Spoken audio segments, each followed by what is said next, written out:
सीताराम। जरा मन को मूंड पियारे, फिर ढूंढ हरि को प्यारे। जिसका मन हाथ न आया वो फिरता मारे मारे। सीधी भाषा है, सिंपल है, किसी के भी समझ में आने जैसी है। इसको बहुत कुछ गूढ़ में सोचने की आवश्यकता नहीं है। मन ना मूंडे, मन को मूंडना सहज कर्म नहीं, धीरे धीरे हो सकता। श्री गुरु के अनुभव मार्ग चल, मन काबू में आ सकता। मन को काबू में करने का साधन है गुरु के आदेशों का पालन करना, उनकी बातों को मानना, उन पर अनन्य प्रेम करना, अनन्य विश्वास करना, अनन्य श्रद्धा रखना। उसके बिना हमारे जो इंद्रिय है, पांचों इंद्रियों को देले लगाम है, तो वो लगाम लगाना कठिन होता है बिना गुरु की सहायता के। मन ना मूंडे प्रभु को ढूंढे, उसे प्रभु नहीं मिल सकता। लोग दिखावा करे अगर तो धोखे का फल पा सकता। बिना मन को, चित्त को स्थिर किए ईश्वर की प्राप्ति में हो ही नहीं सकती। अगर हम लोग दिखावा करेंगे कि जो हम नहीं है उसको हम प्रिव्यू कराएंगे, लोगों को वो शो करेंगे जो हम नहीं है, तो फिर धोखा है। वो तो देखने वालों के साथ भी धोखा है और भगवान के साथ भी धोखा है। और बहुत बार हम जो नहीं, जो होते हैं हम उसको छिपा कर रखते हैं, और जो हम नहीं है उसको हम दिखाना शुरू कर देते हैं। नहीं भोले वो भगवान है, घट घट की जानन हारे। भगवान भोले थोड़ी है, उसको सब पता है। जैसे किसी व्यक्ति को कितना भी बड़ा परिवार होगा तो आप सबकी बात जानते हो, सबकी आदतें जानती हो। भले आपके परिवार में 50 लोग होंगे, 100 लोग होंगे, लेकिन आप उन सब की फितरत जानते हो। किसका स्वभाव क्या है, कौन चोर है, कौन लालची है, किसको मीठा पसंद है, किसको तीखा पसंद है, हर चीज जानते हैं आप अपने परिवार के बारे में, क्योंकि आप परिवार के पालक हो। भगवान क्यों नहीं जानेंगे? भगवान भी घट घट की जानते हैं। हर एक को उन्होंने निर्माण किया है, तो हर एक के बारे में उनको पता है। देखा देखी काम करने से भी नहीं होता, कोई और कर रहा है इसलिए करने से नहीं होता, फिर अनुभव नहीं आता। दूसरे का देख के अगर कुछ क्रिया करेंगे हम, केवल देखने से क्रिया करके हमको अनुभव की प्राप्ति नहीं होती। गुरु कृपांजन डारे बिना वो मंजिल को ना जा सकता। गुरु की जब कृपा होगी तभी उसको अपनी मंजिल तक वो पहुंच सकता है, नहीं तो फिर वो दोनों जगह में बदनाम होता, यहाँ भी और वहां भी, दोनों जगह उसको अपयश का, दोनों जगह से उसको अपयश आता। सारे भजन का भाव ये है कि मन कहे लाल दास ललकारे, जिसका मन हाथ न आया वो फिरता मारे मारे। बिना मन को मोड़े, उसको स्थिर करे बिना, दे मैत्री करुणा मुदितोपेक्षाणा, सुख दुख पुण्य पुण्य विषयाणा, भावनात चित्त प्रसादनम। इसका मतलब है कि सुखी मनुष्यों से प्रेम, पतंजलि योग दर्शन का ये कि सुखी मनुष्य से प्रेम करोगे, दुखी लोगों के प्रति दया रखोगे, पुण्यात्माओं के प्रति प्रसन्नता रखोगे और पापियों के प्रति उदासीनता की भावना रखोगे, तो चित्त प्रसन्न होगा। चित्त को स्थिर करने का उपाय, मन को स्थिर करने का उपाय। दुनिया में जितने सारे सुखी जीव हैं उनके बारे में प्रेम का भाव होना चाहिए। इससे क्या होगा, चित्त का जो मल है, द्वेष का मल जो चित्त में होता है वो दूर होता है, द्वेष की जो आग है वो बुझ जाती है। संसार में लोग तो अपने को और अपने आत्मीय जनों को सुखी देखकर प्रसन्न होते हैं। जो अपना है वो अगर सुखी है तो हम प्रसन्न होते हैं, क्योंकि उनको हम अपने प्राणों से ज्यादा प्रिय समझते हैं। लेकिन यही भाव जो है, जो आपका अपनों के प्रति है, वो संसार के सारे सुखी लोगों के प्रति अगर अर्पित हो गया तो आनंद का कारण बनता है। अगर अपना आदमी सुखी है तो आनंद है, तो पूर्ण आनंद नहीं है। अगर कोई दूसरा है, वो अगर सुखी नजर आता है तो हमें उससे ईर्ष्या होने लगती है। ये जो द्वेष की आग है धीरे धीरे बढ़ती रहती है। यही भाव अगर हम संसार के सारे सुखियों के प्रति अर्पित करें, जो दूसरे को सुखी देखकर जलन पैदा करने वाली वृत्ति का नाश करता है, उसका मन स्थिर होता है। जो प्राणी दुख में हैं, उन पर दया करने से हमारे चित्त का मैल नष्ट होता है। और आदमी अपकार किसी पर नहीं करता, उपकार ही करता है। फिर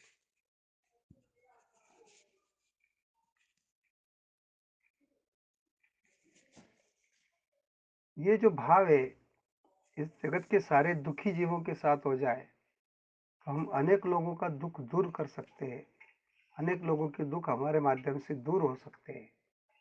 दुखी पीड़ित लोगों के दुख दूर करने के लिए अपना सर्वस्व न्योछावर करने की प्रबल भावना अगर हो तो उस व्यक्ति का मन जो है वो सदा प्रफुल्लित रहता है। जो लोग धार्मिक होते हैं उनको देखकर हर्ष होना चाहिए, आनंद होना चाहिए, खुशी होना चाहिए। ऐसे अगर दृष्टि बना लिया हमने कि जो भी धार्मिक दिखाई दे रहा है वो है या नहीं है, इससे हमको लेना ही नहीं चाहिए, कोई लेना देना नहीं। वो दिख रहा है धार्मिक, हमको खुश होना चाहिए बस। इससे क्या होता है कि दोषारोप नाम का जो विकार है वो नष्ट होता है। विकार दूर होंगे तो चित्त में शांति आएगी। विकार 16 प्रकार के हैं, तो 16 प्रकार के विकारों में 16वां विकार जो है वो मन है। इनको शांत करना होता है, तभी चित्त में शांति आती है। जो पापी है, जो पता है कि गलत है, उसके प्रति उपेक्षा होना चाहिए। अगर उपेक्षा का भाव आ गया तो हमारे अंदर जो क्रोध पनप रहा होता है वो नष्ट हो जाता है। और फिर उनके पापों का चिंतन नहीं होता। उसकी वजह से हमारे अंतकरण पर भी संस्कार पड़ते हैं, अच्छे संस्कार होते हैं। और बुरे संस्कारों से अंतकरण बच जाता है, फिर किसी से घृणा भी नहीं होती। इस प्रकार अगर भाव को बनाए और उसका अनुशीलन करे, उस पर मार्गक्रमण करे, तो चित्त में जो राजस और तामस वृत्तियां हैं, रजोगुण की और तमोगुण की ये जो वृत्तियां ये नष्ट हो जाती है। केवल सात्विक वृत्ति का उदय होगा, उससे चित्त प्रसन्न होगा, मन एकाग्र होगा, जल्द से जल्द एकाग्रता बढ़ेगी। और मन को स्थिर करने के उपाय होते हैं। भगवान के जो परम रहस्यमयी परमार्थ ग्रंथ होते हैं, उनका पठन पाठन करने से भी चित्त स्थिर होता है। लेकिन वो जानकर समझकर पढ़ना चाहिए, तभी चित्त स्थिर होता है। एकांत में बैठकर गीता, उपनिषद, भागवत, रामायण आदि जो ग्रंथ है, जो भी उनका अर्थ सहित, उनके गूढ़ार्थ सहित, उनके मथितार्थ सहित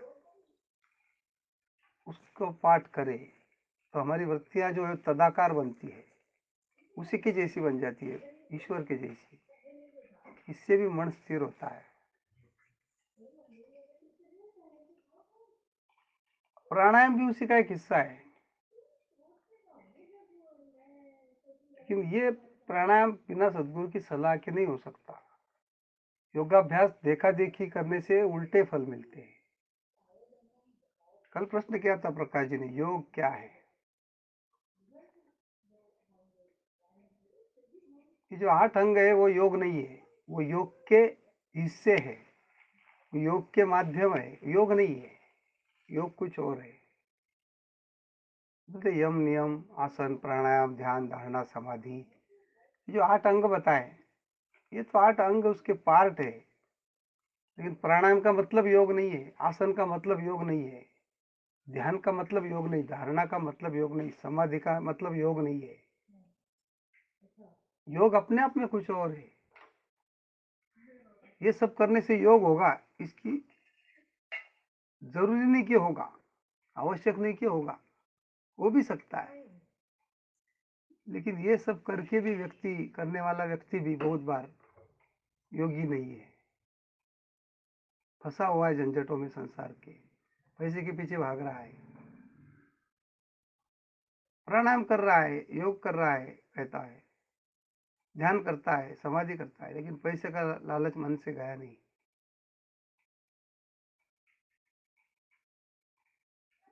तो उसका मतलब योग नहीं हो रहा है ना। योग मतलब कनेक्ट होना, जुड़ना, ईश्वर से जुड़ जाना। ईश्वर से जुड़ने के कई साधन हो सकते हैं, ये केवल ये 8 अंग जो बताए यही थोड़े साधन है ईश्वर से जुड़ने के। भले कोई प्राणायाम कर रहा भी होगा, आसन लगा रहा होगा, समाधि लगा रहा होगा, ध्यान कर रहा होगा, लेकिन एक इंसानियत नाम की चीज उसके अंदर अगर पैदा नहीं हुई है, तो किसी प्यासे को पानी नहीं पिला सकता, किसी भूखे को भोजन नहीं दे सकता, तो कैसा योग हुआ उसको? वो तो केवल प्राणायाम कर रहा है या केवल ध्यान कर रहा है।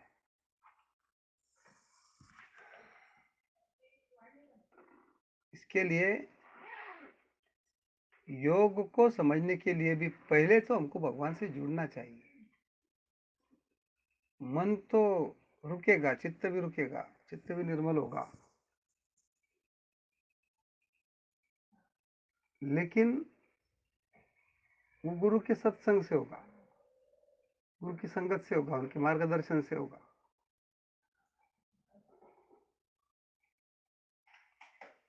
मोक्ष मूलम गुरु कृपा बोला, मोक्ष का मूल गुरु कृपा है। और मंत्र क्या है?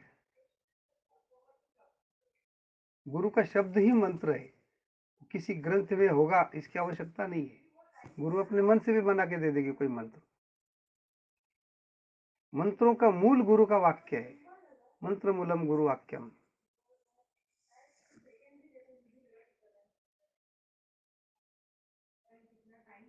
साथ में बात ये भी चल रही थी, सगुण और निर्गुण पर कुछ चल रहा था बीच में। जिसने सगुण को समझा नहीं ना, उसको निर्गुण को समझना मात्र नौटंकी हो सकती है।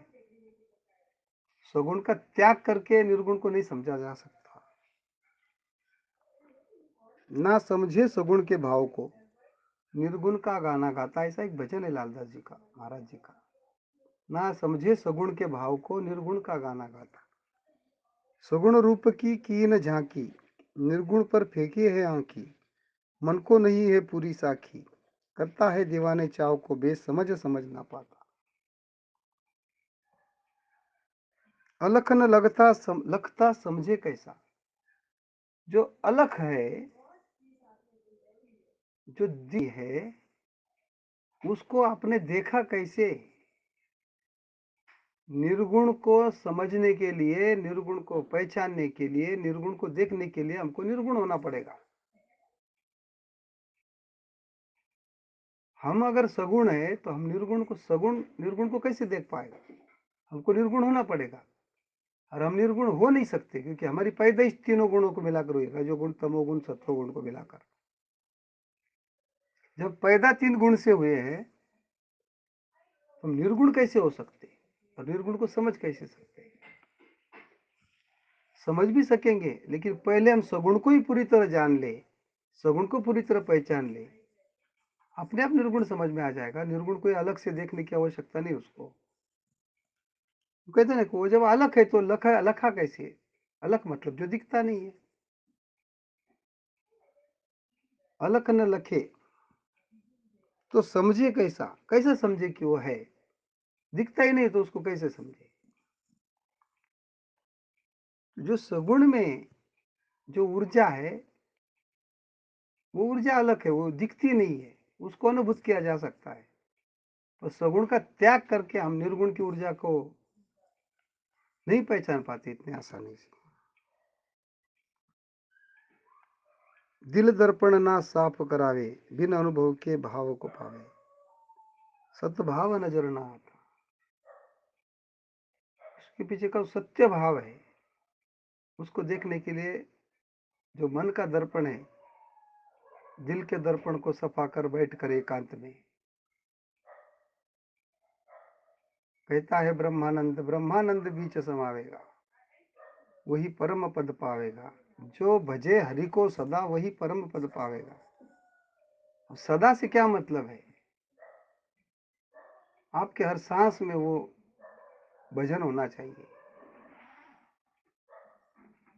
वो कहते कि डफली कूटने से, तबला कूटने से, मंजीरे कूटने से भगवान नहीं मिलते। वो एक सहारा है। वही मंजीरा जब आपके अंदर बजने लगेगी, वही धुन जब आपके अंदर बजने लगेगी और सदा के लिए बजेगी। जो भजे हरि को सदा, सदा भूल जाते हैं हम। 2 घंटे का जागरण करते हैं, हमको लगता है हमने सदा भजन कर लिया। नहीं, जो भजे हरि को सदा, वही परम पद पावेगा। ब्रह्मानंद जी का भजन है। तो सदा भजन कब होगा? सदा भजन गुरु की कृपा से होगा, गुरु के मार्गदर्शन से होगा। उसके बिना तो हो भी नहीं सकता। मन को जब तक हम स्थिर नहीं कराएंगे, तब तक बहुत मुश्किल है उसको मूंढना, उसको मोड़ना। श्री राम